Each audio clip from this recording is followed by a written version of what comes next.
آج ہم ایک ایسی کتاب پر بات کرنے جا رہے ہیں جس نے آپ کہہ سکتے ہیں دنیا بھر میں لاکھوں دلوں کو چھوا بھی ہے اور کافی بحث کے دروازے بھی کھولے ہیں۔ ایلف شفق کا مشہور ناول دی 40 رولز آف لو، یہ واقعی ایک ادبی فینومینا بن چکا ہے۔ جی بالکل، اور اس کی مقبولیت اتنی زیادہ ہے کہ اس پر بہت کچھ لکھا اور کہا گیا ہے۔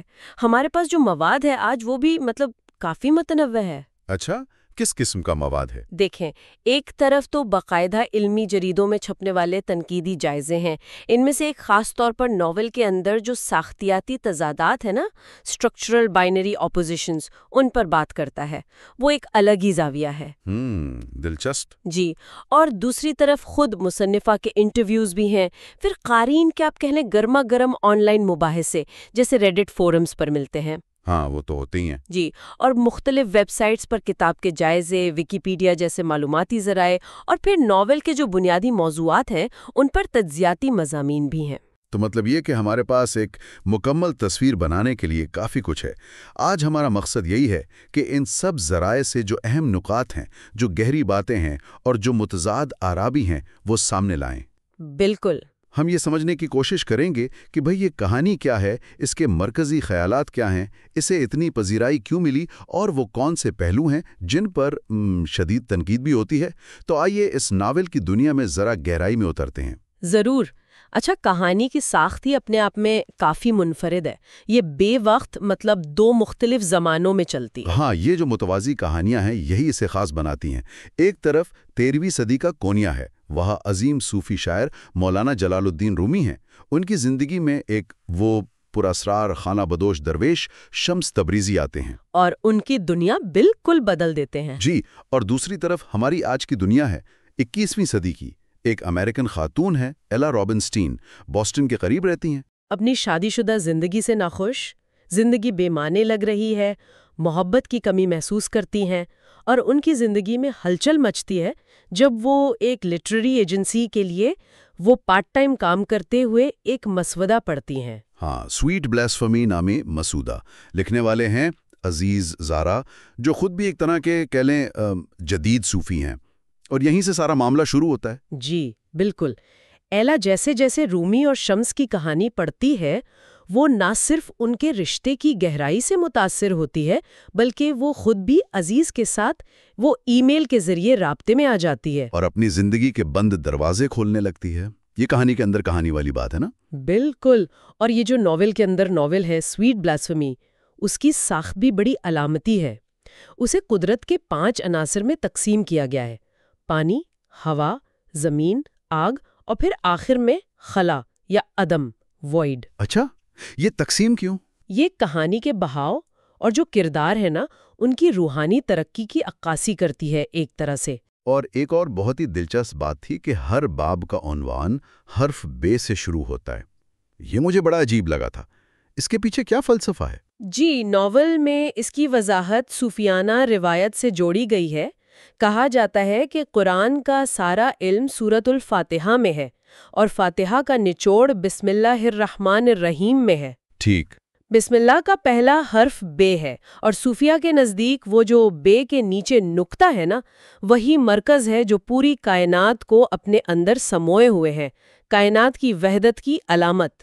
واہ، کیا خوبصورت تصور ہے! اور ظاہر ہے کتاب کا عنوان محبت کے 40 اصول، یہ تو سیدھا سیدھا شمس تبریزی سے منسوب و نصولوں کی طرف اشارہ ہے۔ جی، جو ناول میں جگہ جگہ آتے ہیں، خاص طور پر سویٹ بلاسفیمی والے حصے میں۔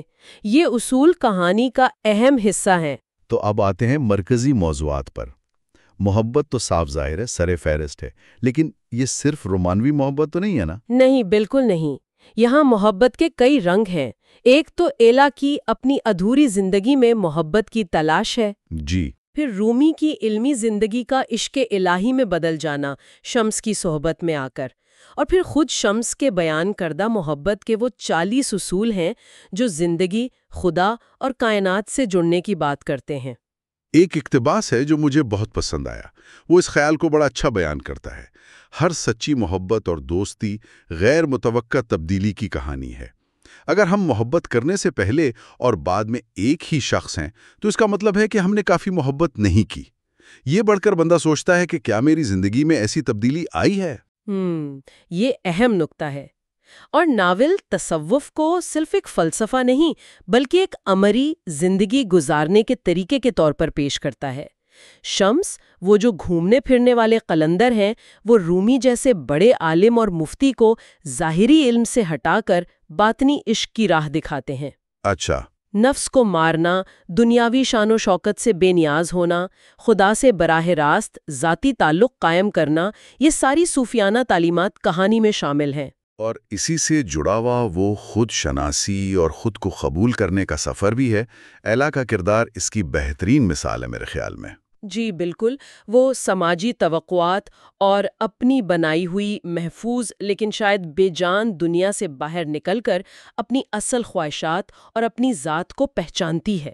شمس کے اصول اور عزیز سے اس کا تعلق، یہ سب اس سفر میں مدد کرتے ہیں۔ لیکن یہیں سے شاید تنقید کا سلسلہ بھی شروع ہوتا ہے، کیونکہ جہاں لاکھوں نے اسے سراہا، وہیں کچھ لوگ اسے سیوڈو صوفزم یا صوفزم لائٹ بھی کہتے ہیں۔ جی بالکل، یہ ایک بہت بڑی تنقید ہے۔ صوفزم لائٹ یعنی ایک سطحی یا آپ کہہ لیں بازاری قسم کا تصوف۔ اچھا، تو یہ صوفزم لائٹ کا الزام ہے کیا اصل میں؟ ناقدین کیا کہہ رہے ہیں؟ دیکھیں، بنیادی تنقید یہ ہے کہ ایلف شفق، جو خود کو ایک انٹرویو میں دہریہ ایتھیسٹ کہتی ہیں لیکن روحانیت یعنی اسپرچوالٹی میں دلچسپی رکھتی ہیں، وہ تصوف کو اس کے اصل اسلامی اور تاریخی پس منظر سے الگ کر کے پیش کرتی ہیں۔ تصور نہیں کیا جا سکتا ان کو نظر انداز کر دیتی ہیں۔ یعنی یہ کہا جا رہا ہے کہ تصوف کی جو روح ہے اسے اس کے جسم سے الگ کر دیا گیا ہے؟ کچھ ایسا ہی سمجھ لیں۔ زرار کا مضمون اس بات پر زور دیتا ہے کہ ناول میں جس محبت کا ذکر ہے وہ زیادہ تر انسانی، جذباتی اور رومانوی محبت ہے، جس پر روحانیت کا ایک وہ غلاف چڑھا دیا گیا ہے۔ اچھا۔ جبکہ رومی اور شمس کی اصل جستجو تو عشق حقیقی تھی، یعنی خدا کی محبت۔ اس کے مقابلے میں ایلا کا کردار اپنے شوہر کے علاوہ کسی اور مرد یعنی عزیز کے ساتھ اپنے تعلق کو شمس کے اصولوں کی روشنی میں جواز دیتا نظر آتا ہے، جو ناقدین کے خیال میں تصوف کی بنیادی تعلیم یعنی نفس کشی کے بالکل خلاف ہے۔ یہ تو واقعی ایک اہم نقطہ ہے۔ اور وہ جو 40 اصول ہیں، ان کی اصلیت کے بارے میں کیا پتہ چلتا ہے؟ کیا وہ واقعی شمس تبریزی کے ہیں؟ یہاں بھی معاملہ تھوڑا مشکوک ہے۔ تحقیق یہ بتاتی ہے کہ یہ 40 اصول شفق کی اپنی ترتیب اور تخلیق ہیں، جو رومی اور شمس سے منسوب کلام کے جو انگریزی تراجم دستیاب ہیں نا، ان سے لیے گئے ہیں۔ اچھا۔ مسئلہ یہ ہے کہ ان میں سے کئی تراجم، خاص طور پر کولمین باکس کے، وہ ادبی طور پر تو بہت مقبول ہیں، لیکن علمی حلقوں میں انہیں اصل فارسی متن سے بہت دور اور غیر مستند مانا جاتا ہے۔ اور سب سے اہم بات، ایلف شفق خود فارسی نہیں جانتی، تو ان کا براہ راست اصل ماخذ تک رسائی کا تو سوال ہی پیدا نہیں ہوتا۔ تو یہ اصول ایک طرح سے شفق کی اپنی تشریح ہے، نہ کہ شمس کے براہ راست اقوال۔ یہ تو کافی سنجیدہ اعتراضات ہیں، تو ظاہر قارئین کی طرف سے بھی پھر ملے جلے رد عمل آئے ہوں گے۔ جی بالکل۔ جہاں بہت سے لوگ اسے کہتے ہیں کہ اس نے ان کی زندگی بدل دی، وہیں آن لائن فورمز جیسے ریڈٹ، وہاں کافی تنقیدی گفتگو بھی ملتی ہے۔ ایک بڑا اعتراض خواتین کرداروں کے ساتھ سلوک پر ہے۔ مثال کے طور پر شمس کی جو کمسن بیوی تھیں کیمیا، ان کی المناک موت کو کہانی میں زیادہ جگہ یا ہمدردی نہیں ملتی۔ اسی طرح رومی کی بیوی کیارا، انہیں جذباتی اور یہاں تک کہ جسمانی طور پر بھی نظر انداز کیا جاتا ہے۔ انہیں رومی اور شمس کے روحانی رشتے کے سامنے جیسے بے وقارت دکھایا گیا ہے۔ یہ واقعی پریشان کن بات ہے۔ میں نے بھی ایک ریڈٹ صارف کا تبصرہ پڑھا تھا جس نے سوال اٹھایا تھا کہ بھائی رومی اور شمس کی محبت کو اتنا مقدس کیسے دکھایا جا سکتا ہے جب اس کی قیمت کیمیا کی موت اور کیرا کی اذیت کی صورت میں ادا ہوئی؟ یہ اخلاقی سوالات تو اٹھتے ہیں۔ جی، اور کچھ مسلم قارئین بھی ہیں جو تصوف کی روایت سے واقف ہیں، انہوں نے بھی کتاب کو اسلامی نقطہ نظر سے زیادہ متاثر کن نہیں پایا۔ ان کا خیال تھا کہ بہت سے اصول تو عام انسانی فلسفے کی باتیں ہیں جن کا اسلام یا گہرے تصوف سے براہ راست تعلق نہیں بنتا، اور رومی جیسے عظیم عالم دین کا بس شمس سے مل کر یوں بدل جانا، اس عمل کی جو گہرائی ہے، جو روحانی کشمکش ہونی چاہیے، وہ پوری طرح بیان نہیں ہوئی۔ ان تمام عوامی اور تنقیدی آراء کے ساتھ ساتھ آپ نے شروع میں ایک تعلیمی زاویے کا بھی ذکر کیا تھا، وہ مقالہ جو ساختیاتی تنائی مخالفتوں یعنی اسٹرکچرل بائنری اپوزیشنز کی بات کرتا ہے۔ یہ کیا چیز ہے اور ناول پر کیسے لاگو ہوتی ہے؟ جی، یہ فرڈیننڈ ڈی سوسیر کے لسانی نظریات سے لیا گیا ایک تصور ہے۔ اس مقالے میں تجزیہ کیا گیا ہے کہ ناول کس طرح متضاد جوڑوں پر کھڑا ہے، جیسے مشرق بمقابلہ مغرب، اچھا، روم، شمس اور الہ۔ بالکل، ماضی بمقابلہ حال، کرداروں کی سختی یا جامد سوچ بمقابلہ لچک اور تبدیلی، جیسے ایلا کا شوہر بمقابلہ ایلا خود۔ جی، اور سب سے بڑھ کر روحانیت مقابلہ مادیت پرستی۔ یہ تضادات کہانی کو گہرائی دیتے ہیں اور قاری کو ان مختلف قوتوں کے درمیان ایک توازن تلاش کرنے پر اکساتے ہیں، جو خود تصوف کا بھی ایک مرکزی خیال ہے۔ یہ سمجھنے کے لیے کہ شفق ان موضوعات کو اس طرح کیوں پیش کرتی ہیں، شاید ان کے اپنے پس منظر کو دیکھنا بھی ضروری ہے، ان کی اپنی زندگی کے تجربات۔ یقیناً ایلف شفق کی اپنی زندگی بھی کافی آپ لے لیں غیر معمولی رہی ہیں۔ وہ 1971 میں فرانس میں پیدا ہوئیں، ترک والدین کے گھر۔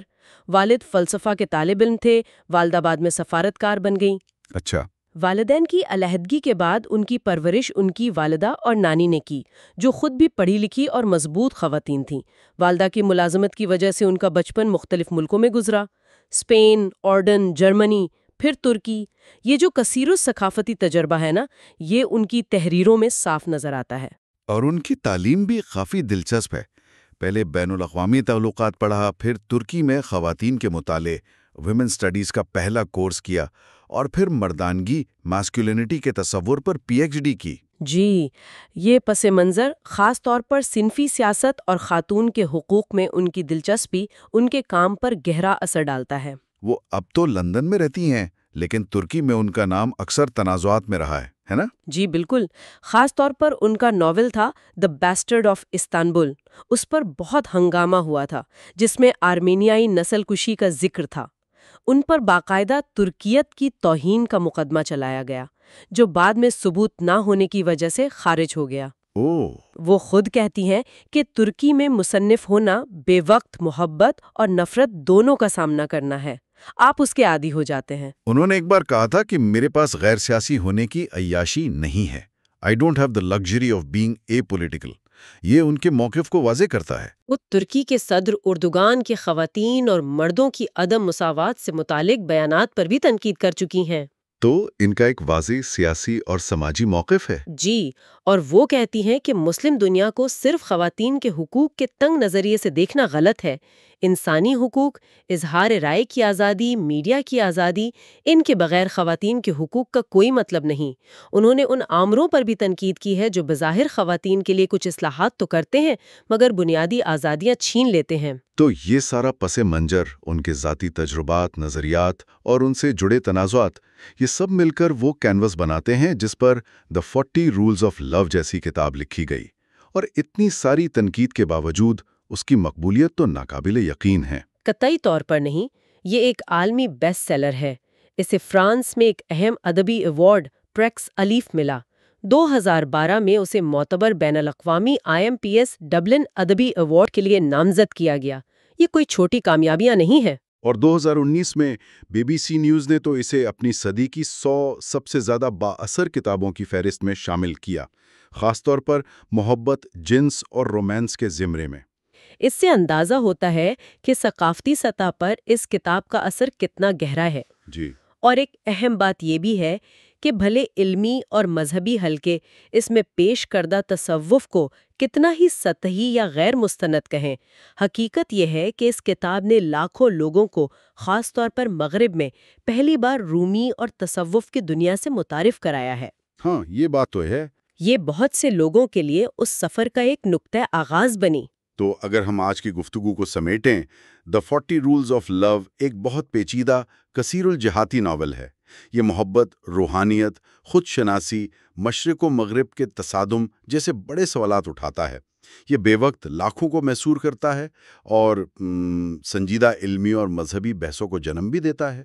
جی بالکل، آج اس تفصیلی جائزے کے بعد ایک سوال جو میرے ذہن میں گردش کر رہا ہے اور شاید سننے والوں کے لیے بھی غور طلب ہو، وہ یہ ہے کہ کیا فکشن یعنی افسانوی ادب گہری اور صدیوں پرانی روحانی روایات کو ان کی اصل روح، ان کی باریکیوں اور اصولوں سے سمجھوتا کیے بغیر کامیابی سے عام قاری تک پہنچا سکتا ہے؟ یہ ایک بڑا سوال ہے۔ اور جب مصنفین محترم تاریخی یا مذہبی شخصیات کو اپنی کہانی کا مرکزی کردار بناتے ہیں تو ان پر کیا تخلیقی اور آپ کہہ لیں اخلاقی ذمہ داری عائد ہوتی ہے؟ وہ جو فنکارانہ آزادی ہے اور جو تاریخی و مذہبی حساسیت ہے، ان کے درمیان وہ نازک لکیر کہاں کھینچی جانی چاہیے؟ یہ وہ سوالات ہیں جو اس ناول کے مطالعے کے بعد بھی ہمارے ساتھ رہتے ہیں۔